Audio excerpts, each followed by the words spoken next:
ನಮಸ್ಕಾರ. ಕನ್ನಡ ಒನ್ ನ್ಯೂಸ್ಗೆ ಸ್ವಾಗತ. ನಾನು ನಿಮ್ಮ ಭಾಗ್ಯನಾರಾಯಣ ಬೊಗ್ಗವರಪು. ಯುನೈಟೆಡ್ ನೇಷನ್ಸ್ನಿಂದ ಇಂಥದ್ದೊಂದು ಪತ್ರ ಭಾರತಕ್ಕೆ ಬರುತ್ತೆ ಅಂತ ನಾವು ಸ್ವಾತಂತ್ರ್ಯ ಪಡೆದಾಗಿಂದ ಇಲ್ಲಿಯವರೆಗೆ ಯಾರೂ ಸಹ ಅನ್ಕೊಂಡಿರ್ಲಿಲ್ಲ. ಬಟ್ ಅದು ಸಹ ಬಂದಿದೆ.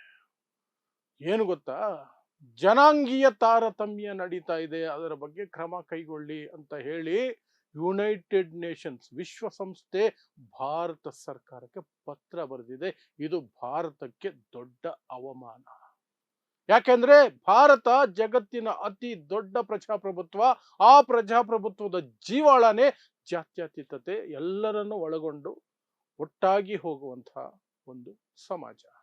ಬಟ್ ಅದಕ್ಕೆ ಈಗ ಕೊಡ್ಲಿ ಪೆಟ್ಟು ಬಿದ್ದಿದೆ ಅನ್ನೋದು ಈ ಪತ್ರದಿಂದ ಜಗಜ್ಜಾಹೀರಾದ ರೀತಿಯಲ್ಲ ಆಯ್ತು. ಯಾಕೆ ಅನ್ನೋದಾದ್ರೆ, ಇತ್ತೀಚಿನ ದಿನಗಳಲ್ಲಿ ಅಕ್ರಮ ವಲಸಿಗರು, ಬಾಂಗ್ಲಾ ವಲಸಿಗರು ಅಂತ ಹೇಳಿ ಒಂದಷ್ಟು ರೌಡಿ ಪಡೆಗಳು ಇನ್ನೊಂದು ಕಡೆ ಚುನಾವಣಾ ಆಯೋಗ ಏನು SIR ಹೆಸರಲ್ಲಿ ಮಾಡ್ತಿದೆ, ಅಸ್ಸಾಂನಲ್ಲಿ NRC ಹೆಸರಲ್ಲಿ ಏನ್ ಮಾಡ್ತಿದೆ, ಈ ಎಲ್ಲದರ ಹಿನ್ನೆಲೆಯಲ್ಲಿ ಬಾಂಗ್ಲಾ ಮಾತನಾಡುವ ಮುಸ್ಲಿಮರಿಗೆ ಹಿಂಸಿಸಲಾಗ್ತಿದೆ, ಅವ್ರ ಮೇಲೆ ದೌರ್ಜನ್ಯಗಳು ನಡೀತಾ ಇದೆ ಅಂತ ಯುನೈಟೆಡ್ ನೇಷನ್ಸ್ ಆರೋಪ ಮಾಡ್ತಾ ಇದೆ.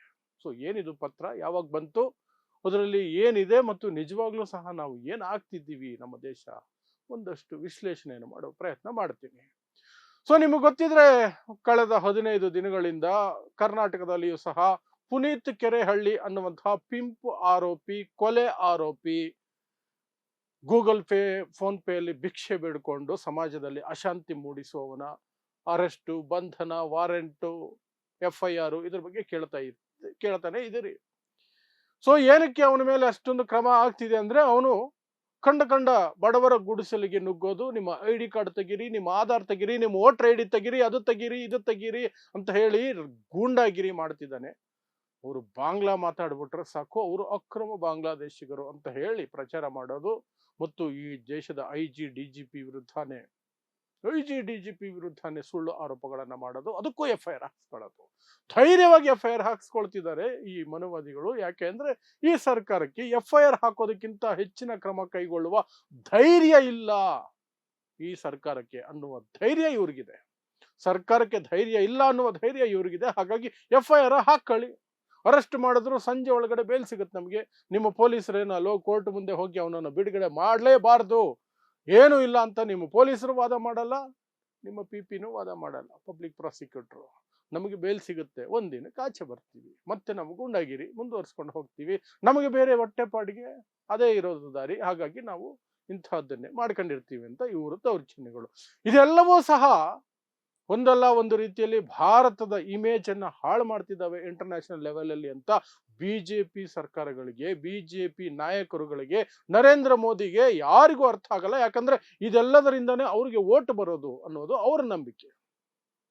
ಯಾಕಂದ್ರೆ ಸ್ವತಃ ಪ್ರಧಾನಮಂತ್ರಿನೇ ನುಸುಳುಕೋರರು ಅಂತ ಮಾತಿಗೂ ಹೇಳೋದು. ಅವರದೇ ಸರ್ಕಾರ 11 ವರ್ಷದಿಂದ ಇದೆಯಲ್ಲ, ಆದ್ರೂ ನುಸುಳುಕೋರರು ಹೇಗೆ ಬರ್ತಿದ್ದಾರೆ ಅಂದ್ರೆ ಆ ಪ್ರಶ್ನೆಗೆ ಉತ್ತರ ಇಲ್ಲ. ಬಟ್ ನುಸುಳುಕೋರರು ಬರ್ತಾನೆ ಇದ್ದಾರೆ, ಬಂದಿದ್ದಾರೆ, ಬರ್ತಿದ್ರು, ಹಾಗಾಗಿ ನಮಗೆ ವೋಟ್ ಹಾಕಿ, ಇದು ಇವರ ಗೋಳು. ಇದರಿಂದ ದೇಶದ ಇಮೇಜ್ಗೆ ನಷ್ಟ ಆದ್ರೆ ಅವ್ರಿಗೇನು, ಅವ್ರಿಗೆ ಆಗ್ಬೇಕಾಗಿರುವಂತಹ ಲಾಭ ಏನಂದ್ರೆ ಚುನಾವಣೆ ಗೆಲ್ತಾನೆ ಇರ್ಬೇಕು ಅಷ್ಟೇ, ಇನ್ನೇನಿಲ್ಲ. ಚುನಾವಣೆ ಗೆಲ್ಲಬೇಕು ನಾವು, ಅದಕ್ಕೆ ಮಾಡ್ತಿರೋದು. ಹಾಗಾಗಿ ಏನ್ ಮಾಡ್ತಿದ್ದಾರೆ, SIR ಹೆಸರಿನಲ್ಲಿ ಎಲೆಕ್ಷನ್ ಕಮಿಷನ್ ನ ಛೂ ಬಿಟ್ಟಿದ್ದಾರೆ.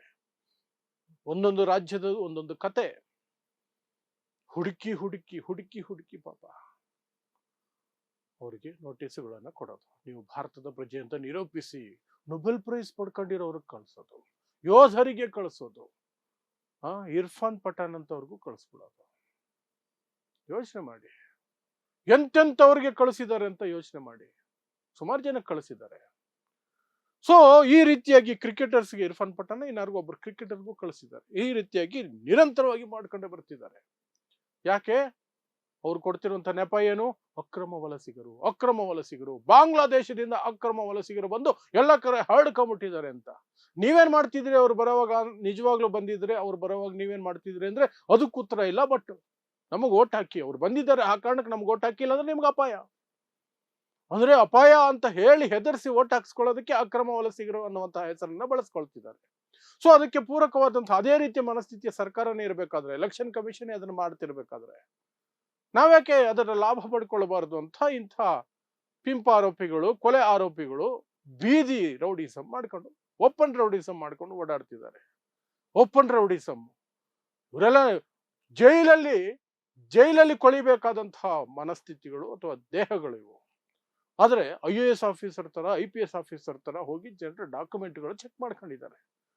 ಎಲ್ಲವೂ ಸಹ ವರದಿಗಳು ಬೇರೆ ಯಾವುದೋ ಒಂದು ಮೂಲದಿಂದ ಹೋಗ್ತಿರ್ತದೆ ವಿಶ್ವಸಂಸ್ಥೆಗೆ. ಆ ವಿಶ್ವಸಂಸ್ಥೆಯನ್ನು ಸಾಚ ಅಂತ ನಾನು ಹೇಳ್ತಿಲ್ಲ. ಅಮೆರಿಕ ಮಾಡುವಂತಹ ಪ್ರತಿಯೊಂದು ಕಂತ್ರಿ ಕೆಲಸವನ್ನು ಸಹ ಕಣ್ಣು ಮುಚ್ಚಿಕೊಂಡು ನೋಡ್ತಿರುತ್ತೆ ವಿಶ್ವಸಂಸ್ಥೆ. ವಿಶ್ವಸಂಸ್ಥೆ ನೆಟ್ಟಗಿದ್ದಿದ್ರೆ ಈ ಇಡೀ ಜಗತ್ತಲ್ಲಿ ಶಾಂತಿ ಯಾವತ್ತೋ ನೆಲೆಸಿರೋದು. ಅವ್ರಿಗೆ ಕೆಲವು ಜನ ಮಾಡೋದು ಮಾತ್ರ ಕಾಣುತ್ತೆ. ಅಮೆರಿಕದಂತಹ ದೈತ್ಯ ರಾಷ್ಟ್ರಗಳು ಮಾಡುವಂತಹ ದೌರ್ಜನ್ಯ, ಕ್ರೌರ್ಯ, ಯುದ್ಧಗಳು, ನರಹತ್ಯೆಗಳು ಕಾಣಿಸೋದೇ ಇಲ್ಲ ಅದಕ್ಕೆ.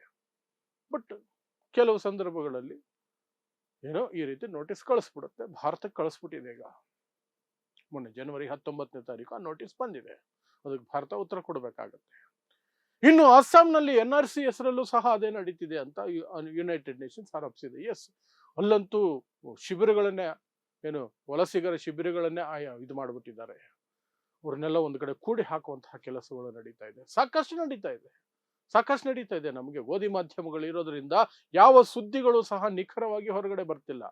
ಸ್ವತಂತ್ರ ಪತ್ರಿಕೋದ್ಯಮದಲ್ಲಿರುವಂತಹ ಕೆಲವು ಜನ ಅದನ್ನು ಹೇಳುವ ಧೈರ್ಯ ಮಾಡ್ತಿದ್ದಾರೆ. ಆ ಧೈರ್ಯ ಮಾಡುವವರ ವಿರುದ್ಧ ಸಾಕಷ್ಟು ಷಡ್ಯಂತ್ರಗಳು, ಅವರ ವಿರುದ್ಧ ಟ್ರೋಲ್ ಆರ್ಮಿಗಳನ್ನ ಬಿಡೋದು, ಅವರ ವಿರುದ್ಧ ಕೆಟ್ಟ ಕೊಳಕ ಕಾಮೆಂಟ್ ಮಾಡೋದಕ್ಕೆ ಒಂದಷ್ಟು ಗುಂಪುಗಳನ್ನ ಸೃಷ್ಟಿ ಮಾಡೋದು, ನಕಲಿ ಖಾತೆಗಳನ್ನ ಸೃಷ್ಟಿ ಮಾಡೋದು, ಏನೆಲ್ಲ ಮಾಡ್ಬೋದೋ ಎಲ್ಲ ಮಾಡಿ ಹೆದರ್ಸೋದು.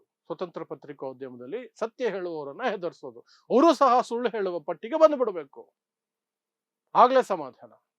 ಯಾಕೆ ನಾನು ಅಷ್ಟು ನಿಖರವಾಗಿ ಹೇಳ್ತಿದ್ದೀನಿ ಅಂದ್ರೆ I am also one of the victim. ಅದಕ್ಕೆ ನನಗೂ ಅಷ್ಟೇನೆ. ದಿನ ಬೆಳಗಾದ್ರೆ ಟ್ರೋಲ್ ಆರ್ಮಿಗಳು ನನ್ನ ಪೋಸ್ಟ್ಗಾಗಿ ಕಾಯ್ತಿರುವಂತಹ, ನನ್ನ ಸುದ್ದಿಗಳಿಗಾಗಿ ಕಾಯ್ತಾ ಇರೋದು. ಅದರದ್ದು ಬರೀ ಅದು ಏನೇ ಇರಲಿ, ಕಮೆಂಟ್ ಕೆಟ್ಟ ಕೊಳಕ ಇರಬೇಕು. ಯಾಕಂದ್ರೆ ನಮ್ಮ ಆತ್ಮಸ್ಥೈರ್ಯವನ್ನ ಕುಗ್ಗಿಸ್ಬೇಕು, ನಾವು ಸತ್ಯವನ್ನ ಹೇಳೋದನ್ನ ನಿಲ್ಲಿಸ್ಬೇಕು. ಅಲ್ಲಿಯವರೆಗೆ ಅದನ್ನ ಮಾಡ್ತಿರ್ತೀವಿ ಅಂತ. ಅದಕ್ಕೆ ಅಂತ ₹2 ಕೊಡ್ತಾರೋ, ₹3 ಕೊಡ್ತಾರೋ ಒಂದು ಕಾಮೆಂಟ್ಗೆ ಹಾಕೊಂಡು ಸಾಯ್ತಾ ಇರ್ತಾರೆ. ಆ ರೀತಿ ಮಾಡೋದ್ರಿಂದ ಸತ್ಯ ಏನ್ ನಡೀತಿದೆ, ಅಸ್ಸಾಂನಲ್ಲಿ ಏನ್ ಮುಸ್ಲಿಮರ ಪರಿಸ್ಥಿತಿ ಏನಿದೆ, ಕರ್ನಾಟಕದಲ್ಲಿ ನಿಜವಾಗ್ಲೂ ಎಷ್ಟು ಅಕ್ರಮ ವಲಸಿಗರಿದ್ದಾರೆ, ಎಷ್ಟು ಕಡೆ ನಿಜವಾಗ್ಲೂ ಸಹ ಅವರ ದಾಖಲೆಗಳು ನಕಲಿ, ಯಾವುದೂ ಗೊತ್ತಿಲ್ಲ. ಬಾಂಗ್ಲಾದಲ್ಲಿ ಮಾತಾಡಿದ ತಕ್ಷಣ ಇವ್ರು ಬಾಂಗ್ಲಾದೇಶಿ ಅಂದ್ಬಿಡೋದು. ಅದನ್ನೇ ಯುನೈಟೆಡ್ ನೇಷನ್ಸ್ ಹೇಳ್ತಾ ಇದೆ. ಬಾಂಗ್ಲಾ ಮಾತನಾಡುವಂತಹ ಮುಸ್ಲಿಮರ ವಿರುದ್ಧ ದೌರ್ಜನ್ಯ ನಡೀತಾ ಇದೆ ಅಂತ. ಗೊತ್ತಿಲ್ಲ ಭಾರತ ಏನು ಉತ್ತರ ಕೊಡುತ್ತೋ, ಅದಕ್ಕೆ ಏನ್ ಮಾಡುತ್ತೋ ಗೊತ್ತಿಲ್ಲ. ಒಟ್ಟಿನಲ್ಲಿ ಇಲ್ಲಿನ ಪರಿಸ್ಥಿತಿ ಇಡೀ ಜಗತ್ತಿಗೆ ಒಂದೊಂದಾಗಿ ನಿಧಾನಕ್ಕೆ ಹೋಗ್ತಾ ಇದೆ. ಜಗತ್ತಿನ ಮುಂದೆ ನಾವು ತಲೆ ತಗ್ಗಿಸಬೇಕಾದಂತಹ ಪರಿಸ್ಥಿತಿ ಬರ್ತಿದೆ. ಯಾಕಂದ್ರೆ ಇಂತಹ ದಿನ ಬರುತ್ತೆ ಅಂತ ನಮ್ಮ ಏನು ಸ್ವಾತಂತ್ರ್ಯ ಹೋರಾಟಗಾರರಿಂದ ಹಿಡಿದು ಈ ದೇಶವನ್ನು ಕಟ್ಟಿದ ಯಾರೂ ನೆನೆಸ್ಕೊಂಡಿರ್ಲಿಲ್ಲ. ಎಲ್ರು ಅನ್ಕೊಂಡಿದ್ದು ಎಲ್ರು ಒಟ್ಟಿಗೆ ಹೋಗ್ತೀವಿ, ದೇಶ ಕಟ್ಟುತ್ತೀವಿ ಅಂತ. ಈ ರೀತಿ ಅವರು ಇವರು, ನೀನು ನಾನು ಅಂತ ಭೇದ ಭಾವ ಮಾಡಿ ಧರ್ಮಗಳ ನಡುವೆ ತಂದಿಟ್ಟು ನಾವು ನಿಮ್ಮನ್ನ ರಕ್ಷಣೆ ಕೊಡ್ತೀವಿ, ಅವರಿಂದ ನಮಗೆ ಹೊಟ್ಟಾಕಿ, ಇವರಿಂದ ನಾವು ರಕ್ಷಣೆ ಕೊಡ್ತೀವಿ, ನಮಗೆ ಹೊಟ್ಟಾಕಿ ಅಂತ ಎರಡು ಭಾಗಗಳಾಗಿ ಇಡೀ ದೇಶ ಒಂದು ತಿಕ್ಕಾಟಕ್ಕೆ ಹೋಗ್ಬಿಡುತ್ತೆ. ವ್ಯಾಪಾರ ಮಾಡೋದ್ರಿಂದ ಹಿಡಿದು ತಿನ್ನೋ ಅನ್ನದವರೆಗೆ, ಆಹಾರದವರೆಗೆ ಜಾತಿ ಧರ್ಮದ ಹೆಸರಿನಲ್ಲಿ ಕಿತ್ತಾಡ್ಕೊಳ್ತಾರೆ ಅಂತ ಅವತ್ತು ಅವರು ಅನ್ಕೊಂಡಿರ್ಲಿಲ್ಲ. ಬಟ್ ಅಂತಹ ದುರ್ದಿನ ಈಗ ಬಂದೇ ಬಿಡ್ತು. ಯುನೈಟೆಡ್ ನೇಷನ್ಸ್ ಪತ್ರ ಬಂದಿದೆ. ಯುನೈಟೆಡ್ ನೇಷನ್ಸ್ ಡಿಸ್ಕ್ರಿಮಿನೇಷನ್, ಇಷ್ಟು ದೊಡ್ಡ ಪದ, ಅದು ನಮ್ಮ ಸಂವಿಧಾನಕ್ಕೆ ಅಪಮಾನ, ನಮ್ಮ ದೇಶಕ್ಕೆ ಅಪಮಾನ. ನೋಡೋಣ ಮುಂದೆ ಏನಾಗುತ್ತೆ ಅಂತ. ಸೊ ನೋಡ್ತಾ ಇರಿ ಸಮಾಜಕ್ಕಾಗಿ ಕನ್ನಡ 1 ನ್ಯೂಸ್. ನಮಸ್ಕಾರ.